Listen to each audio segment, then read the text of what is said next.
one of my biggest fears for this would be, oh, you're just a gimmicky dad brand. There's enough of those. I don't want to fall into that. Even our ads recently have a picture of our hat or a person wearing it, but then some good quotes about fatherhood and what it means.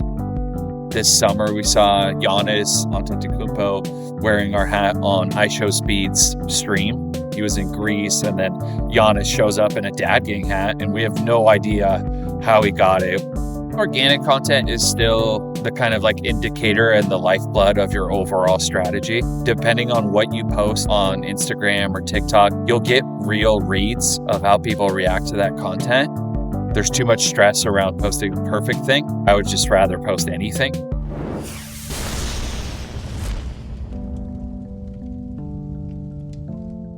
It's the DTC Podcast. I should get my mic in front of me because I've got Bart Szaniewski here, chief dad of the Dad Gang. I think we've done 2 podcasts with you. We flew you out to Victoria for our fantastic event. Welcome back to the podcast, man. How you doing? Thanks, man. Good to be here. Yeah, super exciting to catch up again. I appreciate you having me on just to see where Dad Gang is these days and what we've been doing and just share our journey and our story a little bit more. It's funny. I've had this happen a couple times. I was just at a conference and I met a guy who I did a podcast with about 2 years ago. And it's I already assumed you were crushing it when we had last spoke.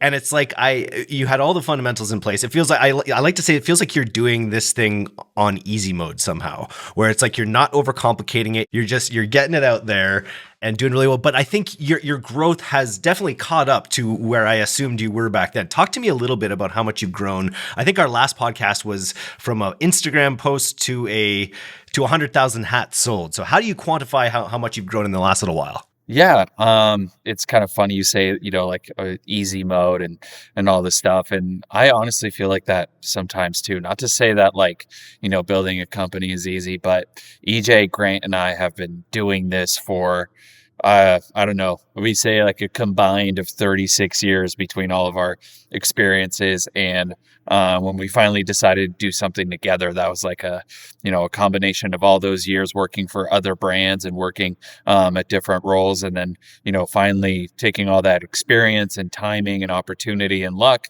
and kind of making it happen. So a lot of hardship and a lot of struggle on our own and our own individual career paths had to happen in order for this thing to work. And we kind of bring in a lot of experience on what to avoid. So when we work on this brand, we really try not to overstress ourselves with unrealistic goals or projections or things that will just stress the business because we woke up one day and thought, hey, that would be an awesome ego goal to hit.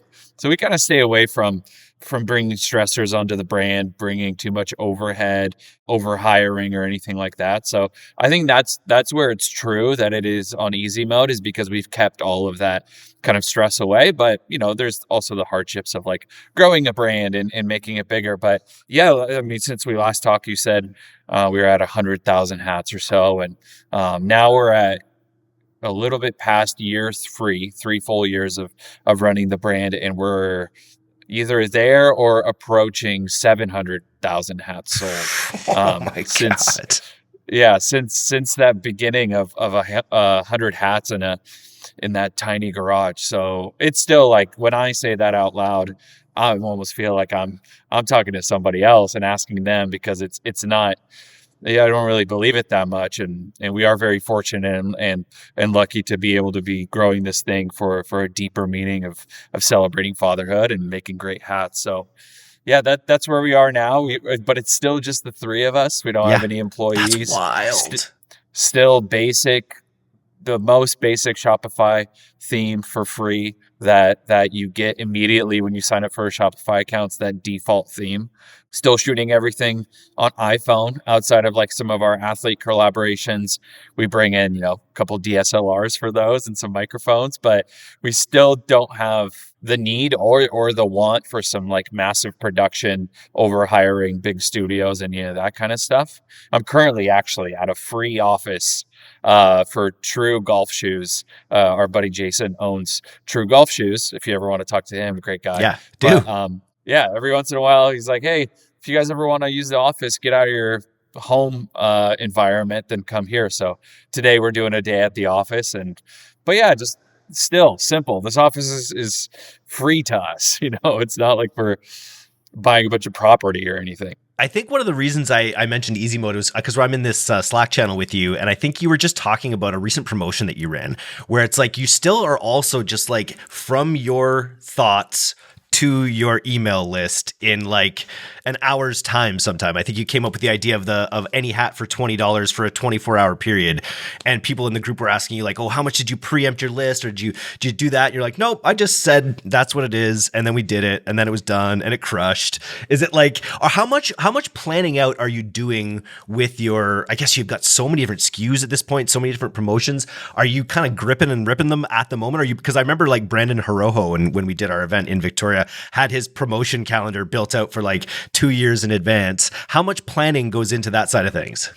Yeah, Brandon's a good dude. Him and I stayed in touch afterwards too, just chatting about strategy. And I love everything they've built at Montana Knife Company. But it's still, honestly, it's still very grip and rip. Like we launched a Halloween hat yesterday, and there was just a little bit of an issue on like the hats being delivered because of some weather delays and stuff. But like, I was here in this building shooting with Kyle, who like I brought him out to shoot like a mini horror film on his one camera. And I'm like, it's our hat for Halloween is called the Spooky Season Dad Gang hat. And I was like, let's just make some like really scary footage and then, put it together, send me what you have. And then Tuesday, I want to launch the hat. And so it's just a matter of me like collecting those assets, whether I shoot them on an iPhone or have my buddy shoot it. And then as long as I have those and the hats are in the warehouse, then the kind of like short hype buildup to the hat starts. And then shortly after is the release, just because I don't know, this is me trusting myself and not data, but I think people just don't think that much about your product at all. Only you do. And so if I can tell you, hey, this is coming, and then, hey, this is here within like 48, 72 hours, I have enough of your attention to like impact your thought process a little bit. But if I tell you this hat is launching in 2 weeks, you're going to forget. You're going to need another reminder, all these things. So we're still like, all right, the hats are on the way, shoot content. Once they get here, release all of that, hop into Canva, create the assets and let it launch. Like we still, I'm not like Brendan. I don't have lengthy calendars for launches at the moment. What would you say? Like it's kind of astronomical, the amount of growth you've experienced just in the last little while. What have been the major levers for that? Has it just been more of the same, or is there anything specific you point to that really added gas on the fire?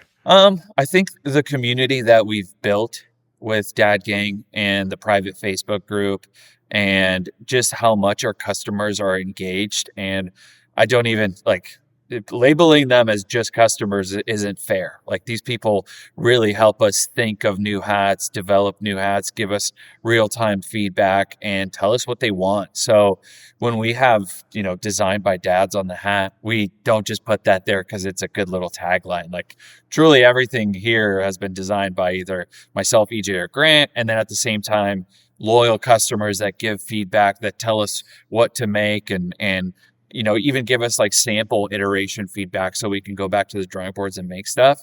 I think that kind of long tail approach of trusting in the community to kind of pull through for you has been a giant lever that isn't seen like the day it happens. If you get a big celebrity post or a big endorsement or something like that, I understand those are like direct impact things that maybe you could feel the next day, but we like to chip away, bit by bit every day to create long time loyalty to the brand. I think that is like truly the main lever. And then if you want to sprinkle some like, instant results when we do collaborations with athletes or influencers or any of that, I think those are good brand lifts. And I love it the most because we get to sit back and like lean into what the brand is all about, which is fatherhood. And I don't want to stray away from that. Like I feel like when we launch a hat, it needs a story. It needs a story of why and how it ties back to fatherhood. Otherwise, we're just another brand slapping dad stuff on hats just to get some sales. So the storytelling is a big aspect of that. And your products themselves themselves so well. Like dads hang out with other dads. Dads are increasingly proud of being dads. Like every dad hat you sell probably sells 3 more in a way that other products maybe don't have that like built in. You've done such a good job with your community, but you've done such a good job with the product relating to the community. I feel like it's just such a strong through line that it must give you a lot of momentum that as you grow, it begets more growth. Yeah. I like to say we sell billboards for your head too. I think if you are with a dad that has a Dad Gang hat and you like it, you know, standard interaction, you ask him where he got it and so on and so forth. But yeah, people that follow us, people that are engaged with the brand really will see that we lean into the deeper meaning of fatherhood. And it's not like just the surface level funny stuff. I've even changed my ad strategy over the past like 2-3 months recently to even in the ads lean into the emotional stuff. Cause I don't know.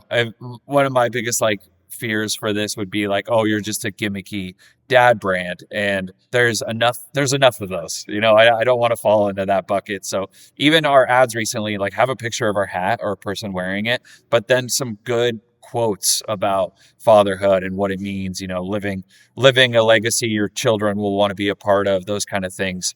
I'm throwing that into the ads because I don't want people to lose sight of why this all happened. I love it. It's my friend Eric Tosco from Shine On says, crying is buying. So if you can make I say that too. You say that too? Because if you can make that emotional connection, it's unbelievable. Like, do you do much in the way of like unboxing? Because I feel like that's another angle that for you, like on Father's Day, people receiving these hats from their kid or something like that must be a powerful angle as well. Yeah, we do some content around that. I actually recently, just to, in the vein of, you know, keeping things simple, I bought this funny, like, I might even have it here. Hold on.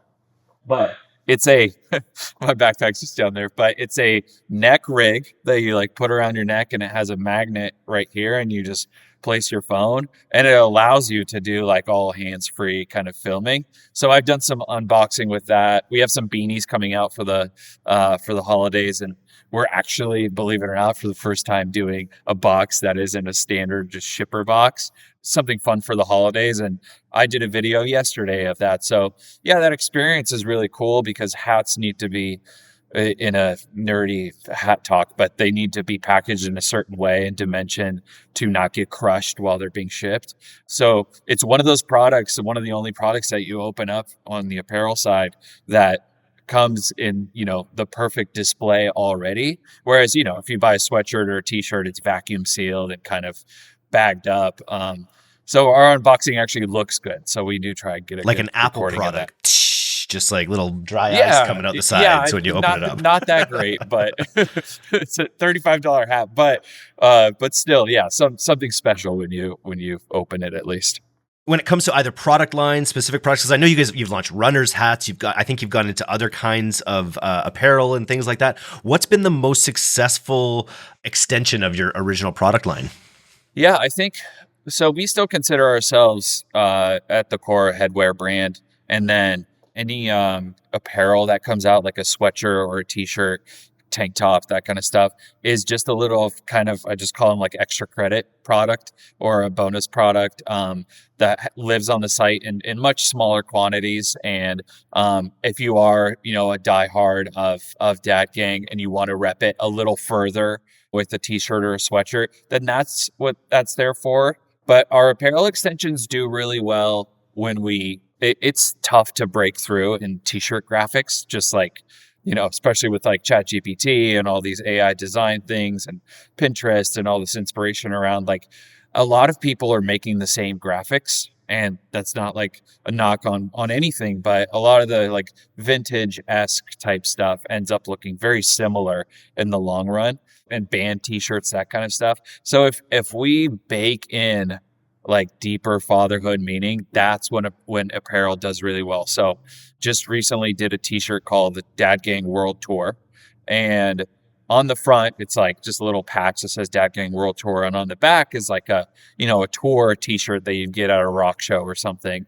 And then at the bottom, instead of tour dates and locations, it says just the little things you do as you are a father, like throughout your life. So like diaper changes, sleep schedules, college send-offs, sports practice.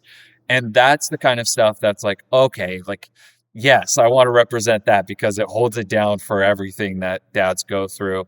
We have another one that says like you only get 18 summers, which is just a testament of like, Yeah. yeah, 90% exactly. of the Like, time you've ever spent is 95% of the time is before that age, right? yeah, exactly. And so it's that shirt, like you just did. A lot of dads are like, damn, you're making me cry, but I also want this because it's a deeper meaning. And then we have another one that says like presence over presence. So be there instead of buying them a bunch of shit.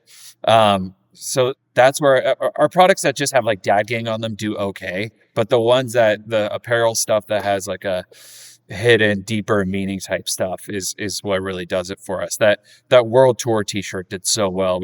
We sold it out and brought it back twice now and launched like 2 weeks ago. So And that was that just your idea, or was that something that came from the community? that was mine. I just was like looking for some inspiration and I saw some old like vintage tour t-shirts. I was like, okay, I love this. I love this style, but how can we like really tie it into fatherhood? So yeah, we might, I don't know. I want to look for more stuff like that without like flipping anything. Cause I don't really enjoy like when people take like, sports teams logo and flip them into their brand's logo, that kind of stuff. So just taking concepts and working them into fatherhood, I think is what we want to look at. You don't want to be too cheesy, but you should look at Shine On if you haven't. I don't know if you know Eric Tosco, but their whole thing were these jewelry pieces where they had sentimental messages, like very custom sentimental messages. And it kind of got over the top with theirs where they were like, I'm the daughter of a firefighter and I know that you might not always be there, but you'll be there if there's smoke, there's fire. And it's this whole like long thing written out on a pendant, but it's when you can narrow cast with those kinds of emotions, right? It's amazing how powerful they can be. Oh, that's cool. Yeah, I'll look into it. Definitely want to.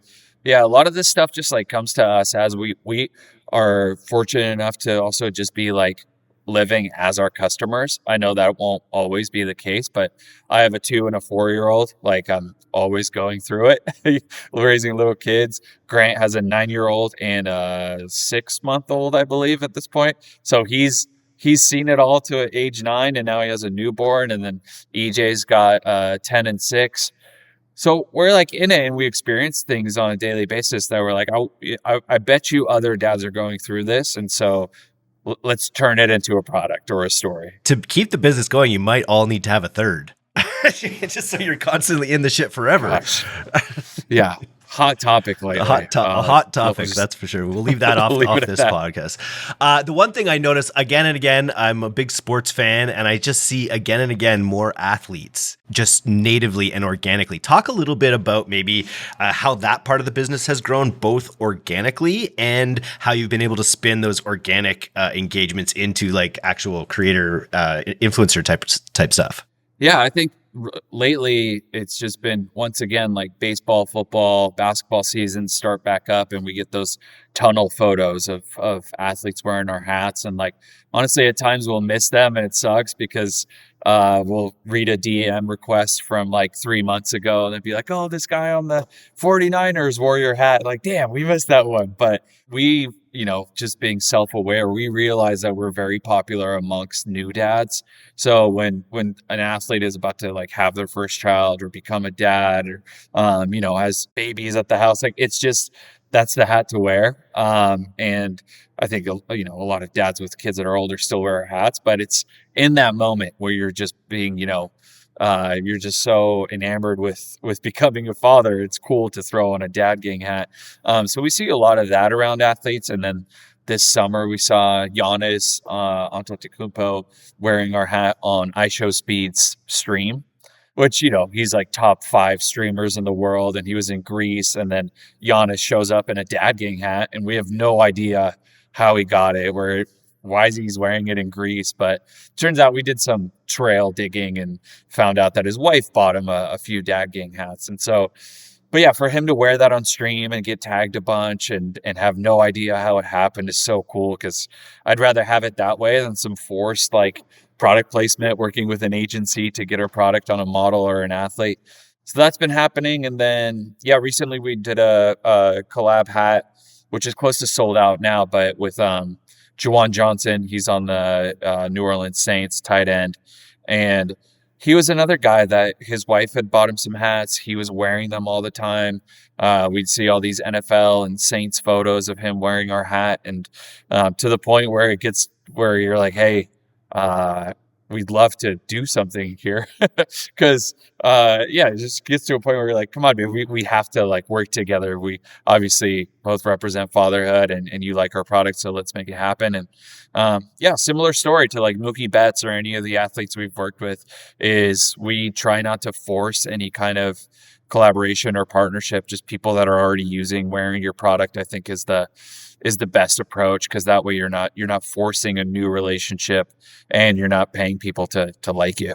What does your current content strategy kind of look like from a paid and organic standpoint? I remember, boosting is a big, you're bringing boosting back into the conversation, I think, because you guys have such a successful organic platform. How do you think these days about organic versus paid content? I think organic content is still the kind of like indicator and the lifeblood of your overall strategy.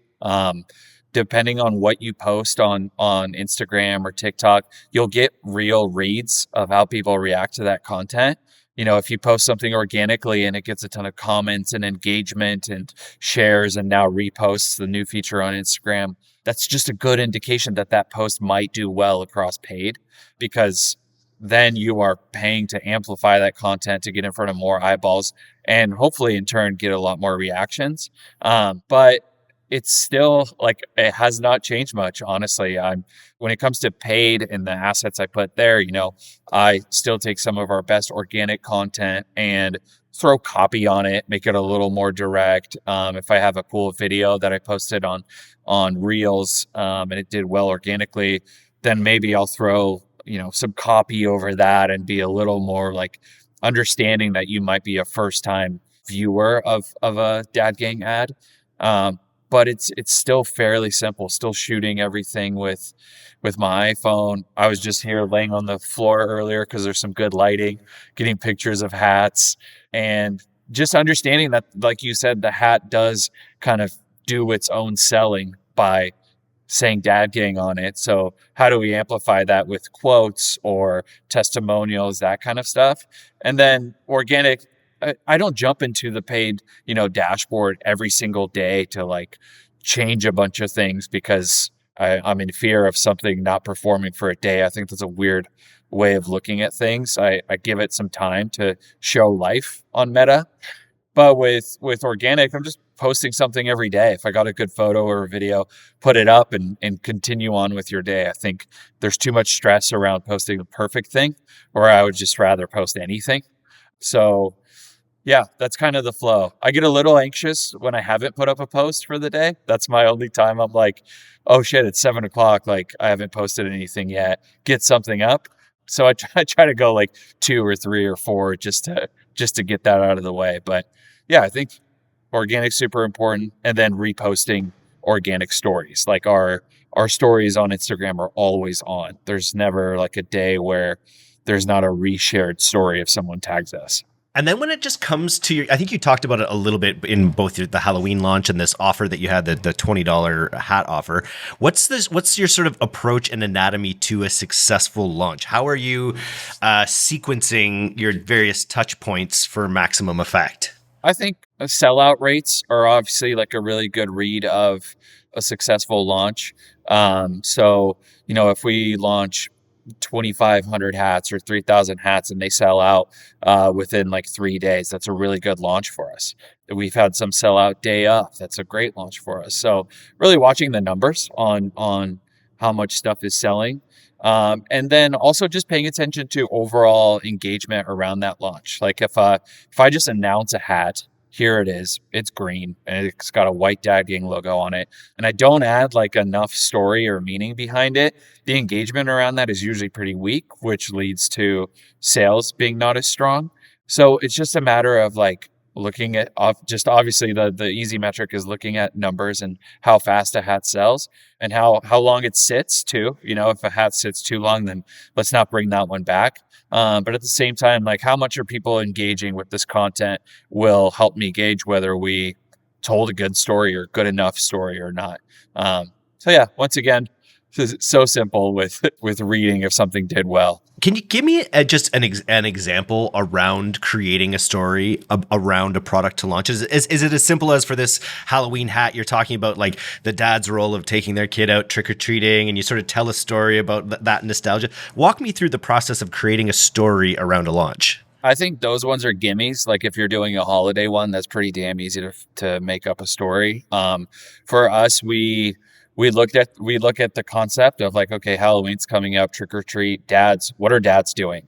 They're taking their kids trick or treating. Now it's super popular to go to these Instagrammable pumpkin patches and take pictures with your family and do all the, I don't know, pumpkin carving stuff. Like those are the activities. So how are we interacting with those activities when we launch a product? Like this time we launched a long sleeve t-shirt with our spooky season hat. And on the back, it says trick or treat security, just as like you're out at night. It's neon green. It's like you're taking your kids. You are their protector that night. So it kind of speaks to that. And then with the hat alone, it's orange. It's got some glow in the dark features. So we're speaking to the holiday, right? But then we'll do another hat soon that's like the flame runner. So we have a hat that's a running hat and it has flames shooting up the bill. And it's kind of like, I thought of the movie Man on Fire, but kind of thought of Dad on Fire and Dad being in his like ultimate element,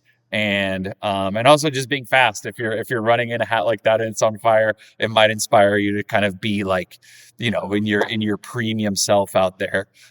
So we just think of like, how can this tie back to fatherhood, and then usually it's me around like all the marketing language, but how do we lean into just emphasizing that story more and more? And then I'll hop into Canva and around that hat specifically, like I'll look for fire elements and how can I build off of that and just kind of pull inspiration from everything that Canva has to offer, but also like Pinterest and other places to help amplify any kind of launch. We also did Dad's Heart, which is a pink hat and a blue hat, but it has kind of like this melting heart on the hat next to the Dad Gang logo. And that kind of stuff is like, pouring out your love to whether you have a boy or a girl and it's pink and blue. How do we emphasize that? And it's not all that difficult to think of these concepts, but I think our better launches are successful because we just keep extending the story of why that hat was made and who that hat was made for. The emotional touch points, right? And just the fact that, and recognizing that you like the long sleeve t-shirt, trick or treat security, it's just you're on the same page with the thousands of people who've been through, the millions of people that have been through that might be wanting to buy your product. You mentioned, so shout out Canva, obviously, you're Canva's #1 supporter. Shout out Shopify's original basic theme. Are there any other tools that you're using on easy mode that you really like these days? Yeah, I think CapCut has become like one of the easiest video creators out there. So when the TikTok ban happened, I wasn't that concerned about TikTok, but CapCut is a ByteDance company also. And so CapCut also went down with TikTok, and I did have a mini panic attack when that happened for like 2 days because I had to go back to using Splice or whatever other app there was. But now with their AI create tool on CapCut, like I'm shooting a hat right now that's got it's got like an American flag bill, just a USA Dad Gang hat, right? And it's a very simple cream hat, flag bill. And I was on the rooftop of this building today shooting just different angles of it in video and photo. And then I'll go into CapCut and go to AI Create, and I'll dump in all of that footage, and it'll generate me a video based on either a prompt, or you don't even have to prompt it. And it'll give me 20 different examples of, 10 to 30-second videos that I can use. And I usually it's so good that I usually have one from that. So CapCut and Canva are like the 1-2 punch, I think, for easy creative. And then I've been using a little bit of Higgsfield and like Nano Banana to mainly do like on model product photography stuff. So if you go on our site right now, not ashamed to admit it, like if you look at our world tour hoodie, it's photographed and everything, but then like the backside of the sweatshirt is on a Nano Banana model, and it looks as real as possible. So doing fun things like using VO3 to just like I made the fire hat actually light up in flames and then go back to its original form. Just little fun things like that I think they're fun to play around with. They're not really like ad worthy or anything, but I don't know. I'm like adapt or die mentality, so I really want to learn all these AI platforms. Have you tested any streaming? I've just done some podcasts recently with some streaming CTV companies, and I feel like if you could tell an emotional story about the brand, like it could work high level on streaming as well. Yeah, we have not. I know that's something I've meant to get after, but just haven't. Yeah. Well, if you want an intro, I got a guy. And interestingly, he was saying that he thinks within a couple years, like 90% of the ads on streaming will be fully AI generated. So it's amazing the ability. I think you got to walk the line with that, obviously, I think, as an apparel company, because you guys have to have everything look just right. But I think I like the way you're talking about using AI to like enhance product imagery rather than totally tell the story, because you probably have to keep it pretty authentic. Yeah, for sure. I think we're in like phase 1.5 of AI creative. There's like 20 years to go to make this stuff like really, really good. But Sora 2 is crazy realistic. Like I had to tell my parents that some of the videos they're sending me aren't real. But so it's getting very, very real. It's just a matter of like hats are funny. They like always mess up the stitching or the logo. But I think eventually, I don't know, give it a year or two and it'll be perfect. Fantastic. Well, Bart, thank you so much for coming on the podcast today. You got to join. If you're a dad out there, you got to join the dad gang. Still some of my favorite hats to wear aside from my Ebbsfield flannel DTC hat here. I have that one too. Yeah, collect them all. Nice, man. Well, thanks for the catch up today. I look forward to maybe we could do a retrospective after Black Friday. What you guys, this will be your biggest holiday season ever, you figure? I think so. We've been growing year over year. So it seems like it should be bigger than last year. Yeah, so, but you're not stressing about it. No. Even if it's not, it's still, we're up year over year, and I think that's great. And we keep things very lean here, so no need for crazy stress on this stuff. Nice, man. I'll catch up with you soon. This was awesome. Cool. Thanks, man.